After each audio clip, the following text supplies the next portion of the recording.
Hello friends, welcome to my channel. और आज हम लोग एक और शॉर्ट स्टोरी पढ़ने वाले हैं जिसका टाइटल है द डॉल्स हाउस। इस शॉर्ट स्टोरी को न्यूजीलैंड की एक राइटर ने लिखा था जिनका नाम है कैथरीन मैन्सफील्ड। ये शॉर्ट स्टोरी पब्लिश हुई थी 1922 में। इस शॉर्ट स्टोरी के पॉइंट ऑफ व्यू की बात की जाए तो पॉइंट ऑफ व्यू है थर्ड पर्सन।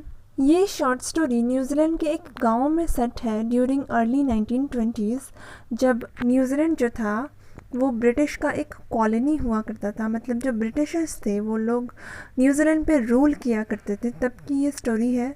अब इस स्टोरी के टाइटल की बात करें तो द डॉल्स हाउस मतलब डॉल का घर। ये इस स्टोरी का टाइटल क्यों है आपको इस स्टोरी के साथ साथ समझ में आ जाएगा। तो चलिए फ्रेंड्स, बिना टाइम को वेस्ट किए हम लोग इस स्टोरी को शुरू करते हैं। तो स्टोरी शुरू होती है, बर्नर्स नाम का एक परिवार है। जैसे इंडिया में शर्मास फैमिली, खन्नास फैमिली ये सब होता है, वैसे ही न्यूजीलैंड में बर्नर्स फैमिली था एक। तो ये बर्नर्स फैमिली काफ़ी रिच है और एक हाई क्लास सोसाइटी से बिलोंग करता है। तो इस बर्नर्स फैमिली की 3 बेटियां हैं, एजाबेल, लॉटी और कीजिया। एजाबेल सबसे बड़ी है, उसके बाद है लॉटी, फिर उसके बाद सबसे छोटी है कीजिया। तो एक बार क्या होता है, ये जो बर्नर्स है इनके किसी फैमिली फ्रेंड ने एक डॉल्स हाउस भिजवाया इन तीनों लड़कियों के लिए, गिफ्ट किया इन तीनों को। तो इन लोगों का जो नौकर है वो उस डॉल्स हाउस को लेके आता है और इनके घर के आंगन में रख देता है।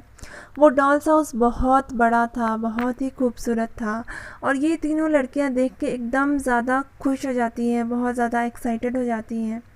उस पर 4 विंडोज़ थे और एकदम रियल लग रहा था वो डॉल्स हाउस, एकदम लग रहा था असली का घर है।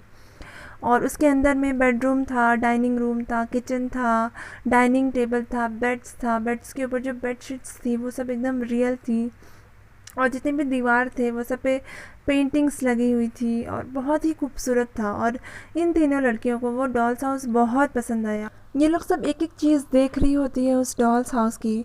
तभी जो कीजिया है सबसे छोटी इन तीनों में से, उसने एक लैम्प नोटिस किया। जो डाइनिंग टेबल था उसके ऊपर एक लैम्प रखा हुआ था और वो लैम्प काफ़ी अच्छा था, काफ़ी रियलिस्टिक लग रहा था। उसके अंदर कुछ लिक्विड भरा हुआ था जिसको देख के लग रहा था कि वो एक ऑयल है, मतलब उस लैम्प का ऑयल है। तो ये सब चीज़ जो थी वो कीजिया को बहुत ज़्यादा पसंद आती हैं और बहुत ज़्यादा अच्छी लगती हैं। वो ये सोचती है कि ये जो लैम्प है ये इस पूरे डॉल्स हाउस में सबसे खूबसूरत है, सबसे अच्छा है और इसके वजह से इस डॉल्स हाउस की शोभा बहुत बढ़ रही है। फिर ये तीनों बहुत ज़्यादा एक्साइटेड रहती हैं अगले दिन स्कूल जाके इस डॉल्स हाउस के बारे में सब अपने फ्रेंड्स को बताने के लिए। फिर अगला दिन होता है और ये तीनों अपने स्कूल जाने के लिए रेडी होती हैं। फिर स्कूल जाने के रास्ते में जो एजाबेल है वो लॉटी और कीजिया को कहती हैं कि तुम दोनों स्कूल में किसी को भी उस डॉल्स हाउस के बारे में नहीं बताओगे, मैं ही सबको उस डॉल्स हाउस के बारे में बताऊंगी और मैं ही ये डिसाइड करूंगी कि कौन कौन वो डॉल्स हाउस को देखने के लिए आ सकता है। तो ये सुन के लॉटी और कीजिया एकदम अपसेट हो जाती हैं और वो लोग कुछ भी नहीं कहती। और इससे हम लोग को पता चलता है कि जो एजाबेल है वो बहुत ही ज़्यादा डोमिनेंट है अपनी दोनों छोटी बहनों के ऊपर और हमेशा अपनी बात मनवाती है और हमेशा वो लोग को कहते रहती है कि मैं सबसे बड़ी हूँ तो मैं ही ये काम करूँगी वगैरह वगैरह। फिर उसके बाद वो तीनों सिस्टर्स स्कूल पहुँचती हैं और वो लोग स्कूल के लिए थोड़ी लेट हो जाती हैं। बेल बज चुका था। तो जो एजाबेल थी वो डॉल्स हाउस के बारे में डिस्क्लोज़ नहीं कर पाई अदर गर्ल्स को, लेकिन वो फिर भी वो लोग सबको एक हिंट कर देती है कि मेरे पास कुछ अमेजिंग चीज़ है तुम लोग को बताने के लिए, मैं लंच टाइम में तुम्हें बताऊंगी। फिर लंच टाइम होता है और लगभग जितनी भी गर्ल्स थी स्कूल की वो सब एजाबेल के पीछे भागती है उससे पूछने के लिए कि तुम्हारे पास क्या अमेजिंग चीज़ है बताने के लिए, क्या है। वो लोग सब पूरी एक्साइटेड रहती हैं सिवाय बस केल्वी सिस्टर्स को छोड़ के। अब ये केल्वी सिस्टर्स कौन है मैं बताती हूँ। तो वो जो स्कूल था वो उस पूरे गांव में बस एक ही स्कूल था। अब उस गांव में जो भी डॉक्टर का बच्चा हो, चाहे लॉयर का बच्चा हो या फिर मिल्कमैन का बच्चा हो या वॉशरमैन का बच्चा हो, वो सब एक ही स्कूल में जाते थे। मतलब हाई क्लास सोसाइटी के लोग और लो क्लास सोसाइटी के लोग सब एक ही स्कूल में पढ़ने जाते थे। तो स्कूल में जितने भी हाई क्लास सोसाइटी के बच्चे पढ़ते थे वो लोग थोड़ा सा डिस्टेंस मेंटेन करते थे लो क्लास सोसाइटी के बच्चों से। और जो सबसे ज़्यादा नेग्लेक्ट की जाती थी उन सब में वो थी केल्वी सिस्टर्स, क्योंकि वो एक वॉशर वुमेन की बेटी थी। और लोग ऐसा कहते थे कि वो जो केल्वी सिस्टर्स के फादर हैं वो एक प्रिजन में है, एक जेल में है। तो इसलिए उन केल्वी सिस्टर्स को सब लोग इग्नोर करते थे, सारे बच्चे इग्नोर करते थे, कोई उनसे बात नहीं करता था और ये दोनों हमेशा आपस में ही रहती थी और ये लोग भी किसी से बात नहीं करती थी। एक्चुअली जो हाई क्लास सोसाइटी के बच्चे थे उनके पेरेंट्स ही उन्हें अलाउ नहीं करते थे कि तुम लोग उन कैल्वी सिस्टर्स से बात करो। और उन कैल्वी सिस्टर्स में 2 लड़कियां थी। पहली थी लिल और उसकी छोटी बहन एल्स। अब ये दोनों हमेशा पुराने कपड़े पहनती थी, एकदम फटे चिटे कपड़े और अजीब एकदम डल कपड़े पहनती थी। और कुछ कुछ कपड़े लगते थे कि किसी के टेबल क्लॉथ से बने हुए हैं तो किसी के पर्दों से बने हुए हैं, ऐसे कपड़े वो लोग पहनती थी। और उनकी जो मदर थी वो जहाँ काम करती थी वहाँ किसी किसी से कपड़े मांग के लाती थी, तो वो सब वो दोनों पहना करती थी।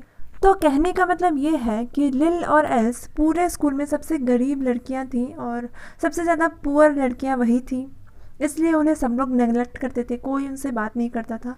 और ये जो एल्स है ये हमेशा चुप रहती है, एकदम कुछ भी नहीं कहती और एकदम स्माइल वगैरह कुछ नहीं कहती, एकदम शांत रहती है और एकदम डरी डरी से सहमी सहमी से रहती है। जहाँ जहाँ वो लिल जाती है इसकी बड़ी बहन, वहाँ वहाँ ये एल्स जो है उसके पीछे पीछे जाती है उसका स्कर्ट पकड़ के।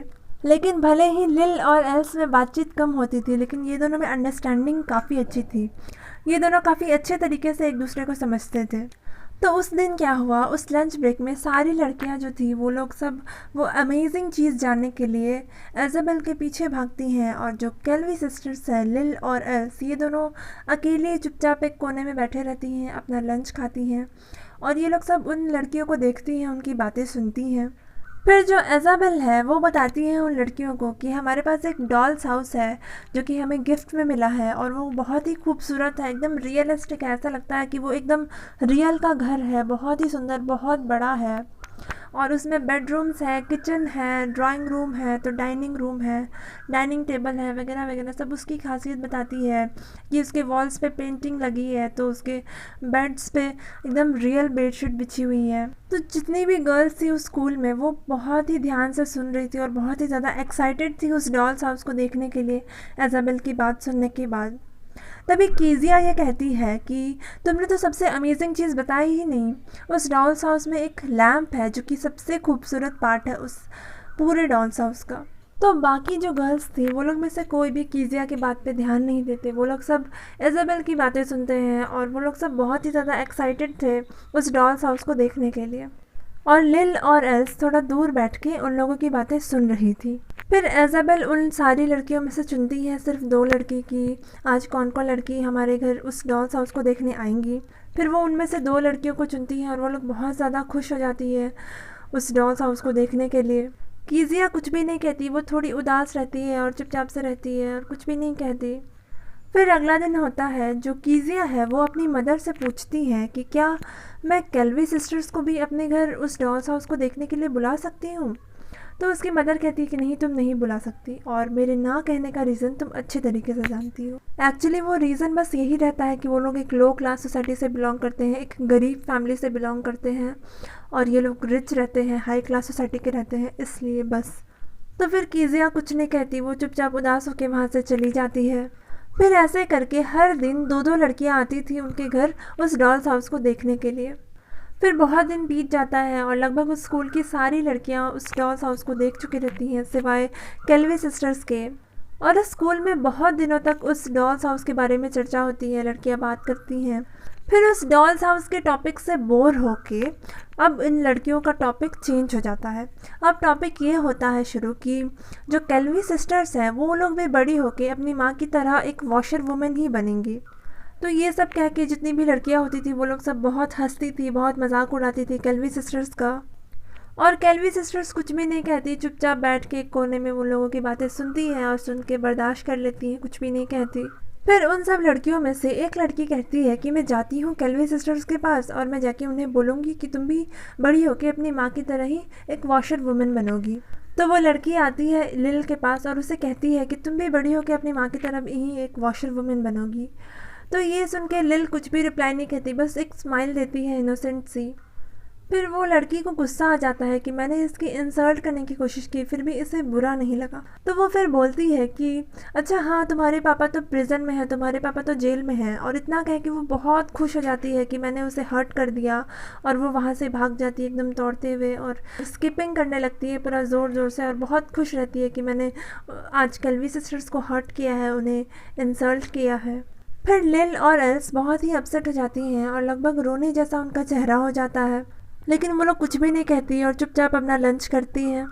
फिर उसी दिन स्कूल की छुट्टी होती है और आफ्टरनून में जो बर्नल सिस्टर्स थी, जो इज़ाबेल, लॉटी और कीजिया थी, ये तीनों अपने घर आती हैं। इन तीनों के घर में उस समय कुछ गेस्ट आए हुए थे, तो लॉटी और इज़ाबेल जो थी वो लोग जाती हैं ड्रेस वगैरह चेंज करने, फ्रेश होने, और जो कीजिया है वो ड्रेस चेंज करके बाहर चले जाती है। उसका जो घर का बड़ा सा गेट था उसके ऊपर चले जाती है और वहाँ पे उस पर चढ़ के झूलने लगती है, खेलने लगती है। तभी खेलते समय कीजिया ये नोटिस करती है कि उसके सामने जो कैल्वी सिस्टर्स है वो आ रही होती हैं। तो उन्हें देख के इसके चेहरे पे थोड़ी सी स्माइल आ जाती है और वो सोचती है कि मैं उनसे जाके बात करूं। फिर जब कैल्वी सिस्टर्स उसके घर के पास आती हैं तो ये दौड़ के एकदम अपने गेट से उतरती है और उनके पास जाती है और लिल को कहती है कि तुम्हें वो डॉल्स हाउस देखना है, चलो मैं तुम्हें वो डॉल्स हाउस दिखाती हूँ हमारे पास जो है। तो लिल ये सुन के बहुत गुस्सा टाइप का हो जाती है और वो कहती है कि तुम्हें पता नहीं है कि तुम्हारी मदर ने तुम्हें मना किया है हमसे बात करने के लिए, तो फिर तुम क्यों बात कर रही हो हमसे। तो कीजिया ऐसा कहती है कि छोड़ो ना, उन्हें कहने दो, मेरी मदर कुछ भी नहीं कहेंगी, चलो ना मैं तुम्हें डॉल्स हाउस दिखाती हूँ अपना, तुम्हें देखना है ना। तो लिल जो है वो एक बार फिर से मना कर देती है कि नहीं, हमें नहीं देखना, तुम हमें जाने दो। तो तभी जो एल्स थी वो उसका स्कर्ट पकड़े हुई थी और उसका स्कर्ट एकदम ज़ोर ज़ोर से खींचने लगती है। वो एक इशारा करती है कि उसे भी वो डॉल्स हाउस देखना है, तो उसे हाँ कर देना चाहिए। फिर लिल बोलती है कि ठीक है चलो हम लोग देखेंगे। तो कीजिया बहुत ही एक्साइटेड होकर उन्हें लेके जाती है अपना डॉल्स हाउस दिखाने के लिए। फिर लिल और कीजिया पहुंचती है उस डॉल्स हाउस के सामने और उसके अंदर घुसती है और देखती है वो कितना खूबसूरत था अंदर से। और एल्स वो लैंप नोटिस करती है जो कीजिया को बहुत ज़्यादा पसंद आया था, और ये लोग सब देखती है कि वो कितना अच्छा, कितना खूबसूरत सा डॉल्स हाउस था। तभी अचानक से आंट बेरल आ जाती है। अब ये आंट बेरल जो है वो बर्नल सिस्टर्स की एक आंटी है, जो इज़ाबेल, लॉटी और कीजिया की जो मदर है उनकी बहन है आंट बेरल। तो वो आ जाती हैं उस डॉल्स हाउस के पास और देखती हैं वहाँ पे लिल और एल्स को, तो वो बहुत ज़्यादा गुस्सा हो जाती हैं और शू करके भगा देती हैं कैल्वी सिस्टर्स को वहाँ से। मतलब जैसे कोई कुत्ते को नहीं भगाता कि मतलब शू शू करके, ऐसे करके भगा देती है उन्हें। फिर कीजिया को भी वो डांटती हैं कि हमने तुम्हें मना किया है ना कि कैल्वी सिस्टर्स से बात नहीं करने, फिर तुम क्यों उन्हें यहाँ पे लेके आ गई। तो कीजिया कुछ भी नहीं करती और चुपचाप उदास होकर वहाँ से चली जाती है। फिर एल्स और लिल जो थी ये लोग बहुत ही ज़्यादा अपसेट हो जाती हैं, उन्हें जैसे भगाया गया था शू शू कर करके। फिर लिल और एल्स कुछ भी नहीं कहती, वो लोग एकदम उदास मन से चुपचाप आगे बढ़ने लगती हैं और फिर जाके वो लोग एक बेंच पे बैठती हैं। तभी जो एल्स है वो कहती है लिल से कि वो जो लैम्प है वो सही में बहुत ही ज़्यादा खूबसूरत है। और एल्स पूरे स्टोरी में बस ये पहली बार बोलती है और यहीं पे हमारी स्टोरी ख़त्म हो जाती है। तो एंड में हमें ये पता चलता है कि जितने भी अमीर लोग होते हैं, जितने भी रिच लोग होते हैं, उन लोगों का कैसा स्वभाव होता है, कैसा एटीट्यूड होता है पुअर लोगों के सामने। वो लोग एकदम उन्हें कुत्ते बिल्ली समझते हैं। और जो पेरेंट्स होते हैं वही ये चीज़ डालते हैं बच्चों के दिमाग में कि ये रिच है, ये पुअर है, तो पुअर को ऐसे ट्रीट किया जाता है, तो रिच को ऐसे ट्रीट किया जाता है। और कीजिया जैसे बच्चों को सिर्फ इसलिए डांटा जाता है क्योंकि वो अपने ही तरह उन गरीब बच्चों को भी एक बच्चा समझती हैं और उनके साथ खेलने की कोशिश करती हैं। और लास्ट में जो एल्स कहती है कि वो जो लैम्प है वो सही में बहुत खूबसूरत है, इससे ये पता चलता है कि जो कीजिया थी उसे भी ये लैम्प बहुत पसंद आया था। भले ही वो रिच थी और जो एल्स थी वो पुअर थी, लेकिन इन दोनों का जो टेस्ट था ये दोनों सेम था। और इससे पता चलता है कि ये दोनों बच्चे ही थी, चाहे वो गरीब हो या अमीर, लेकिन थे तो आखिर ये दोनों बच्चे ही। तो आई होप आप लोगों को ये स्टोरी अच्छे से समझ में आ गई होगी और आपके एग्ज़ाम में ये हेल्पफुल रहेगी। कैसे लगी आज की स्टोरी कमेंट में ज़रूर बताएं। इस वीडियो को लाइक करें, शेयर करें, और जो कोई भी डाउट हो, सजेशन हो और नेक्स्ट वीडियो किस टॉपिक पे चाहिए ये सब कमेंट में ज़रूर बताएं। And thank you.